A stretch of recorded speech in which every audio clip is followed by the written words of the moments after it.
نحمدہ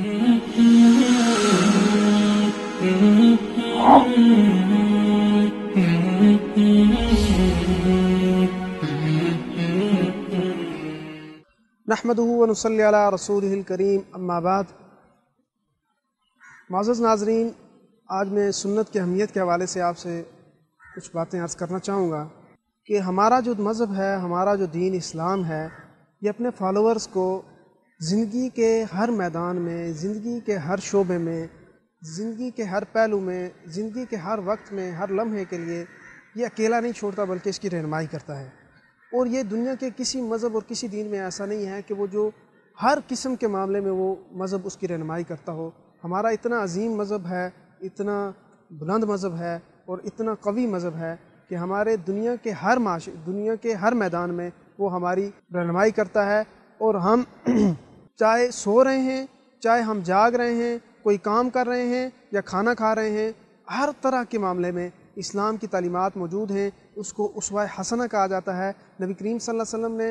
نے ہمارے نبی سوتے کیسے تھے، ہم نے ایسے سونا ہے۔ سونے کے وقت کون سی دعا پڑھنی ہے، یہ بھی ایک سنت ہے۔ ہم نے اپنے بچوں کو یہ چیزیں سکھانی ہیں، خود بھی یہ کرنا ہے اور سنت کو زندہ کرنا ہے۔ اور سنت جب بھی ہم زندہ کریں گے تو اس کے اخروی فوائد تو ہیں ہی ہیں، لیکن دنیاوی طور پہ ہمیں سکون ملتا ہے، ہمیں چین ملتا ہے، ہم بہت ساری چیزوں سے ہم جو ہے وہ دور ہو جاتے ہیں، بہت ساری مشکلات سے ہم دور ہو جاتے ہیں۔ اس لیے سنت ایک ایسا عمل ہے جو نبی کریم صلی اللہ علیہ وسلم نے اپنی زندگی میں کیا، یا جو کام دیکھ کے نبی کریم صلی اللہ علیہ وسلم خاموش رہے، یا جس کے کرنے کا حکم دیا۔ تو ہر قسم کا اس طرح کا عمل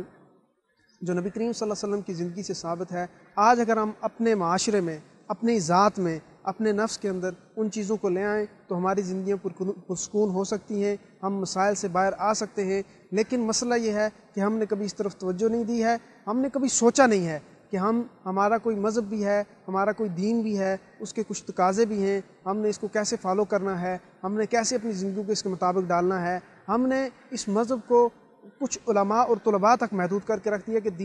بعض لوگ تو کہتے ہیں جی آپ مولوی ہیں تو یہ کام آپ کریں، ہماری تو خیر، ہم تو ویسے بھی نہیں۔ تو مولوی ہونا کوئی شان تو نہیں ہے کہ بھائی ایک مولوی کی ذمہ داری ہے کہ سارے کام وہ کرے گا۔ جس نے بھی کلمہ طیبہ لا الہ الا اللہ محمد رسول اللہ پڑھ لیا، دین اسلام اختیار کر لیا، اس کے اوپر نبی کریم صلی اللہ علیہ وسلم کے طریقوں کے مطابق زندگی گزارنا ضروری ہے۔ اور اس کے لیے یہ اس میں دنیا کے فوائد بھی ہیں اور آخرت کے فوائد بھی اس میں چھپے ہوئے ہیں۔ تو ہمیں یہ ہے کہ ہم اس چیز کو سیکھتے نہیں ہیں۔ تو اس حوالے سے نبی کریم صلی اللہ علیہ وسلم کی جو ہماری جو 24 گھنٹے کی زندگی ہے، تو اس میں نبی کریم صلی اللہ علیہ وسلم کی جتنی بھی سنتیں ہیں، اس کو ہم سب سے پہلے سیکھیں کہ نبی کریم صلی اللہ علیہ وسلم نے کھانا کیسے کھاتے تھے، وہ کسی کے ساتھ بات کیسے کرتے تھے، راستے میں چلتے کیسے تھے، کوئی اگر جھگڑا وغیرہ کی کوئی اگر نوبت آ جاتی تھی تو اس کو کیسے فیس کرتے تھے۔ اسی طرح نبی کریم صلی اللہ علیہ وسلم سوتے وقت کون سی دعا پڑھتے تھے، سوتے کیسے تھے، اٹھتے تھے کیسے تھے، ان کو اٹھنے کا طریقہ کیسا تھا۔ پھر حتیٰ کہ ہمارا اتنا عظیم مذہب ہے کہ ہمیں واش روم تک کے جانے کے بھی ہمیں طریقہ بتاتا ہے، اس کے لیے بھی ہمیں دعا مختص کی جاتی ہے تاکہ وہاں کے جو جنات ہیں، شیاطین جو واش روم میں ہوتے ہیں، وہ ہمیں نقصان نہ پہنچا سکیں۔ اتنا عظیم مذہب کہ ہم پیروکار ہیں، لیکن ہم نے اس مذہب کو کبھی سیکھنے کی کوشش نہیں کی، نہ ہم نے کبھی اس طرف کو دھیان دیا کہ ہم اس کو سیکھ کے ہم عمل کریں۔ بس صبح ہو رہی ہے، شام ہو رہی ہے، ہماری زندگی گزر رہی ہے اور ہم اپنے ایسے کیسے میں اپنی زندگی کو گزار رہے ہیں، حالانکہ ہمیں اللہ رب العزت نے دنیا میں صرف اپنی عبادت کے لیے بھیجا تھا۔ اور رزق کا جو وعدہ ہے، رزق تو اللہ رب العزت نے اپنے ذمہ لے لیا، وما من دابۃ الا علی اللہ رزقها۔ تو ہم 24 گھنٹے کی زندگی جو ہے وہ رزق کی تلاش میں گزار دیتے ہیں، اور جس عظیم مقصد کے لیے اللہ رب العزت نے ہمیں اپنے اس دنیا میں بھیجا تھا، اور اس کے لیے اللہ رب العزت نے ہمیں یاد دلانے کے لیے انبیاء، پیغمبر اور مختلف لوگ بھی بھیجے، اور مختلف علماء اکرام، آج کل علماء کی شکل میں ہمارے پاس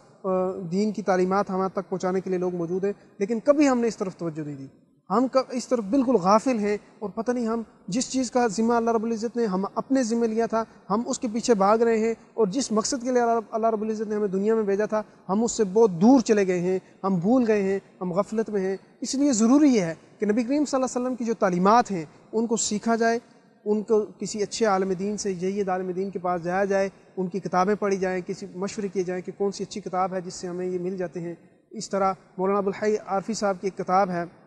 اس کو بھی آپ اس میں 24 گھنٹے کی جو زندگی ہے اس کے سنت کے مطابق بنانے کے لیے وہ ہمیں رہنمائی کر سکتی ہے۔ اسی طرح جو مختلف علماء کرام کی کتابیں ہیں ان کو پڑھا جائے، سنت کو سیکھا جائے کہ سنت ہے کیا، پھر اس کو اپنی زندگی میں لایا جائے تاکہ ہماری زندگی جو ہے وہ پرسکون گزرے، اور جو دنیا ہے یہ ختم نہ، اس کے بعد ایک نہ ختم ہونے والی جو زندگی آنے والی ہے وہ ہماری اچھے طریقے سے اس کے لیے اچھی تیاری ہو جائے تاکہ ادھر بھی ہم سرخروئی اختیار کریں. ایسا نہ ہو کہ ہم اس دنیا کی لالچ میں اس دنیا کے پیچھے بھاگتے بھاگتے ہماری یہ زندگی بھی ختم ہو جائے اور جو آخرت کی جو زندگی ہے جو نہ ختم ہونے والی زندگی ہے اس کے لیے ہمارے ہاتھ خالی رہ جائیں, ہم کوئی چیز اپنے ساتھ نہ لے کے جائیں. تو اس لیے دنیاوی اعتبار سے بھی سنت کی اہمیت کہیں زیادہ ہے. آج کل سائنس جو ہے وہ تحقیق کر کے ہمیں بتا رہی ہے فلاں سنت وہ جو ہے ہمیں جو ٹخنے جو ہے آپ پاؤں سے اوپر کریں گے اس کا کیا فائدہ ہے, آپ گردن کا مسح کریں گے اس کا کیا فائدہ ہے. مختلف قسم کے جو آپ سالن جو صاف کرتے ہیں, پلیٹ صاف کرتے ہیں, یہ سنت ہے. تو ابھی سائنس نے کہا کہ جو اس کے ذرات ہوتے ہیں جو اس میں ذرات ہوتے ہیں جس میں قوت زیادہ ہوتی ہے وہ اس میں نیچے بیٹھ جاتے ہیں. تو جب وہ آپ پلیٹ صاف کر کے کھاتے ہیں تو وہ ذرات آپ کے جسم میں جاتے ہیں اور آپ کے جسم کو تقویت کا باعث بناتے ہیں. تو اس طرح کے مختلف ہر معاملے میں ابھی سائنس ہمیں جو ہے وہ ریسرچ کر کے بتا رہی ہے کہ یہ اس چیز کے یہ فائدے, اس چیز کے فائدے. تو ہمیں نبی کریم صلی اللہ علیہ وسلم نے 1400 سال پہلے یہ چیز بتائی تھی کہ آپ ایسا کریں گے تو اس کا فائدہ ہوگا اور ہمیں حکم دیا تھا. لیکن ہم اس طرف بالکل توجہ نہیں دے رہے ہیں اور غفلت کا ہم نے اپنے اوپر سوار کی ہوئی ہے. تو اللہ تعالیٰ سے دعا ہے کہ اللہ تعالیٰ ہمیں جو ہے اس غفلت سے نکلنے کی اور سنت کو اپنے دل و جان کے ساتھ قبول کرنے کی, سیکھنے کی اور اس پر عمل کرنے کی توفیق عطا فرمائے. وما علینا الا البلاغ.